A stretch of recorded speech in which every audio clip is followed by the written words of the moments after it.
Anyways, after all the lies of October 4th and October 12th about Xbox pulling out of hardware, we now know that they've pretty much come out to tell you on various different forums, that they're working on hardware because hardware is at the heart of what it is that they use to make money.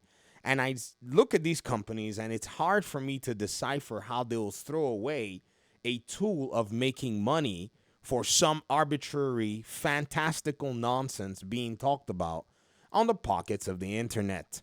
Microsoft's ambitious new Xbox, Jess Corden writes, your entire Xbox console library, the full power of Windows PC gaming, and no multiplayer paywall. Yo, if this is actually the new tech, I thought PlayStation was actually fried. They're done. Because again, like I've said many times, PC affords you the best ecosystem that you can play on. This is not just talking nonsense. All the whole graphics of PlayStation games and all that craziness, that's always been outblown. All the talk about, oh, it's such a hassle to play on PC. I saw a Twitterer talking about how PC is miserable. Man, he got dragged real fast. And this is the question that the PlayStation fanboys are going to have to answer. Can you actually deal with the PC user base who will instantly drag you and put you on display if you try to be dishonest or you try to say something silly? And even some people who now want to position themselves as, anti-Windows or Windows is not so convenient and all that. They have history on Windows that if I start pointing out names, it's going to be so funny. In fact, I can allude to a content creator who was talking about the Xbox Ally X and then eventually mentioned something about Windows, and I laughed because I've actually known that content creator's work for almost a decade when they were playing and covering games that were on PC, and they were PC gamers, they still are, playing those games and actually presenting information about those games. I don't know how they stuck it on Windows 8 years ago, because Windows 8 years ago was actually some of the clunkiest and cruddiest Windows that you could get your hands on. Over the years, it's actually gotten much better, and it was still good, still better than console anyways. Yes, console's like, oh, you can just actually play the game, but you can also go ahead and let your wallet be siphoned and pretty much have a miserable experience and all that stuff, whatever. But it's very interesting right now to see that this is where things are going. Oh, man. The new Xbox platform is said to be a premium experience. I think a lot of people heard premium experience and they lost their minds. Can we at least pretend that we are sophisticated people? When you hear premium, what do you think? Do you simply think that, oh, it has to be freaking, a Mercedes-Benz? You can have a premium experience in a Ford Expedition. You can have a premium experience in a Chevy, Suburban. You can have a premium experience there. Is it Chevy Suburban or whatever it is? Yeah, because it gives you the capability to actually go ahead and accomplish what you wanted to accomplish, right? And Mercedes does not sell vehicles in that class or category of vehicles. Like that I know of anyways. Like, is there anything that Mercedes sells that's actually equal to the Suburban? Let me know in the comment section. When people heard that, they lost their minds. And I said, why are people so, shallow in the way that they actually approach these things? So Jez writes and says, well, Xbox is dead. Long live Xbox, as the saying goes. No gaming platform in history has been declared dead as many times as Xbox. Yet, live. It still does. Microsoft itself earned itself plenty of condemnation, though, when they put the clickbaitery aside. Owing to a variety of rapid-fire strategy changes, large-scale layoffs, and disappointing price hikes, Microsoft hasn't exactly integrated itself to the remaining Xbox faithful as of late. The remaining Xbox faithful, I don't know what that means. I'd suggest to them that they draw brand loyalty, use their ears and their wallets to actually assess exactly what the market is telling them. You see, you're no longer 15. Neither are you 22.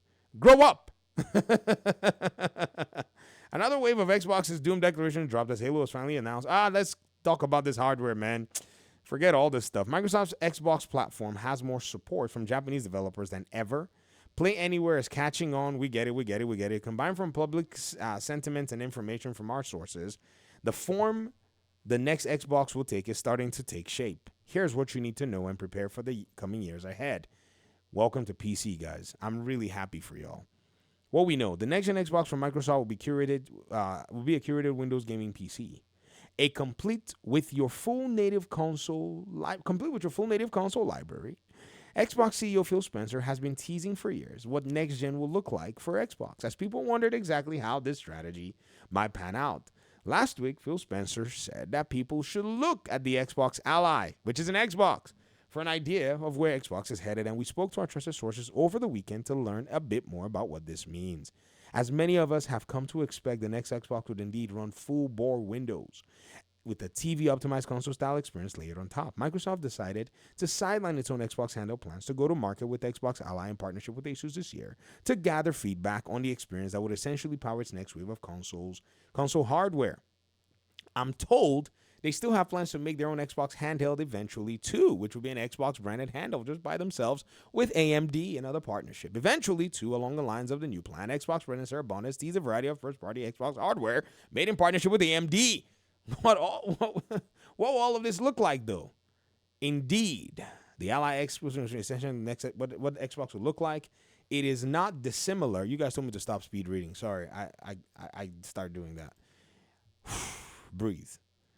It's not dissimilar to the SteamOS interface and big picture mode, which allows you to exit out into full Linux at will.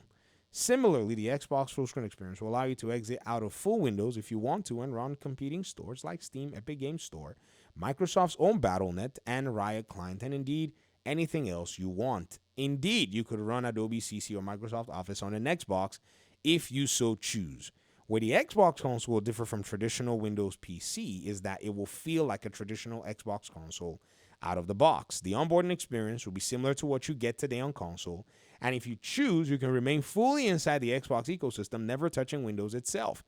Exiting out to Windows would be for those who want to access games traditionally not available on Xbox, including PlayStation games on Steam, mouse and keyboard, first games like League of Legends, or even classic games from Good Old Games and the like.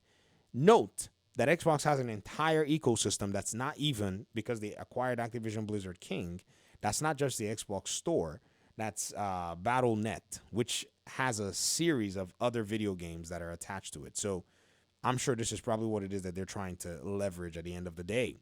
You'll be able to run PlayStation's PC titles like God of War, Tsushima. We already do that on the Xbox ROG Ally. It's not really a big deal. You can also do Battle.net stuff too. That's not, like it's already here. This is what I was saying, that this is it. Xbox putting its leg into PC has pretty much elevated the Xbox gamer, that you're no longer talking to the console folk anymore in that regard. You're now in a whole different category. And if you choose to stick with the console, it's your prerogative. It's your choice. All the people that are swearing, I'm going to leave Xbox if they ever touch PC, I've told y'all that you guys are probably just capping. What are you going to go do? Go build an Xbox, another library on PlayStation? What are you talking about? And why would Xbox even abandon all of your games? Have you paid attention that some of your games, listen very carefully, are part of Xbox's platform prerogative, meaning they're games that Xbox makes money off of in the live service realm. Why would they abandon all that revenue? Did anybody ever think of, did anybody ever come up with it? Did anybody ever think, did anybody, what in the world are y'all even saying? I gotta say, man, some of you have let these PlayStation fanboys gaslight you into being very fickle in your mindset. You gotta look at these guys for exactly what they are. They're miserable. They're okay. About their platform, it's making them miserable because they've touted their platform as the elite platform. And that being that the platform is basically just nonsense. That's what's going on. You'll also be able to install practically any game that runs on Windows, giving you access to decades upon decades of content on a single device.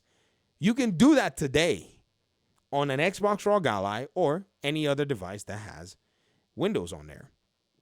Microsoft is working hard across Xbox and Windows Team to optimize a platform for TV and controllers, bringing the original Windows in the living room vision from the OG Xbox to fruition after 25 years.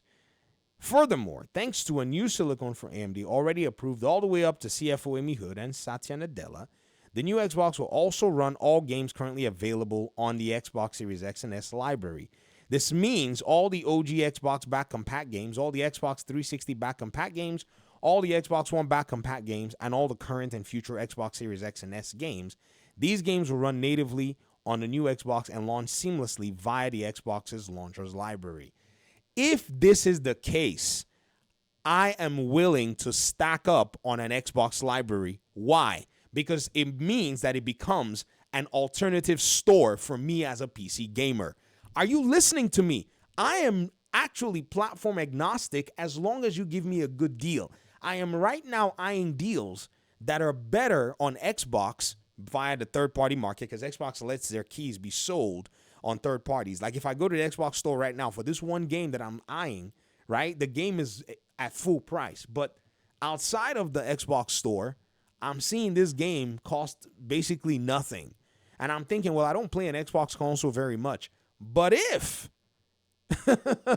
oh man, I cannot believe my eyes that this is gonna. If this is a, and I think I've been telling you, Xbox guys, and I've lost money because of betting against this. By the way, this is why I went after those PlayStation fanboys that were being dishonest, because this whole thing cost me significant amounts of resources. I bet against the Xbox guys that they were not gonna touch PC, and here I am having to go spend money on an extra PC device because Xbox went ahead and did the freaking thing. And then they wanted to come out here and sit there like some weird coalition and clown. And I said, no, you will not.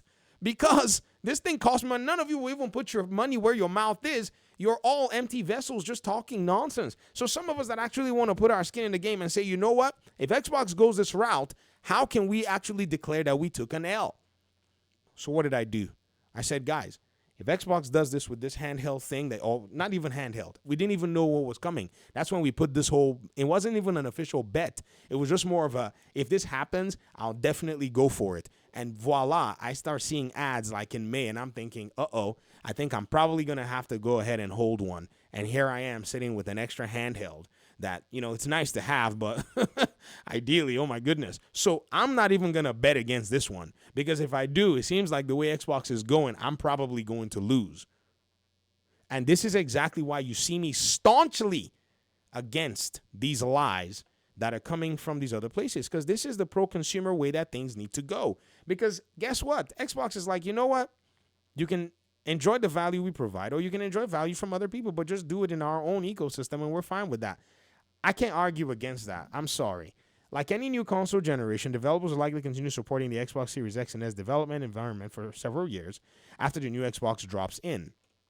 Over time, more and more games will get next-gen Xbox native versions too, targeting the specific configuration they're in. All they got to do is just do play anywhere and walk away. They don't have to stress it.